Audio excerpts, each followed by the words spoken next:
As Benghazi embraces freedom and a new future, the dark secrets of a gruesome past are coming to light. Below ground, the burned-out cells of the state security apparatus, where acts of incredible brutality were performed in the name of the Libyan leader. Torture had no limits, but Gaddafi didn't know about all of the cases. Those in power were afraid of losing their positions, so they would torture people to stay in power.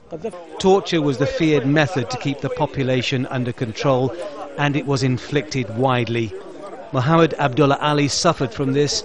He was imprisoned a total of 3 times and subjected to brutal beatings which left him with serious deformities and nerve damage.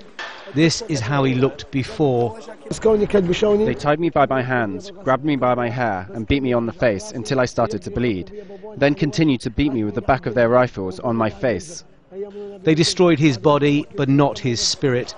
Every town had state security, every town had fear. Even though the cells were below ground in the dark, the screams of the victims could still be heard on the nearby streets. The most favoured method of torturing was to hoist a victim into the air upside down and beat the soles of their feet until it was impossible for them to walk. And after a few days of such inhumane cruelty, men and women were prepared to admit just about anything. This device was used to torture several prisoners at once, strung like a washing line across the victims and used until they confessed to whatever they were accused of. 3 of Zakaria Alanjani's aunts and 4 of his uncles were tortured by state security. His grandfather was killed by them. He still doesn't know why. We don't want Gaddafi dead. We want him alive. We want to know where our families are buried, why he killed them and who gave him that right.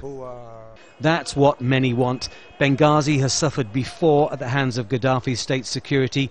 1,200 civilians were killed in 1996 after a failed rebellion against autocratic rule. Bodies disappeared. Few details were known until now. Khadija Sakhli's 27-year-old son Yusuf was shot and arrested 15 years ago. He was never seen again. Last year the family was given a certificate stating he was dead, but no explanation. I haven't seen him since he got shot in our house. They took him to Tripoli. We went to get him, but they said he wasn't there. The prisons and torture cells of liberated Libya now stand empty, their gruesome secrets of cruelty and inhumanity now open to the world.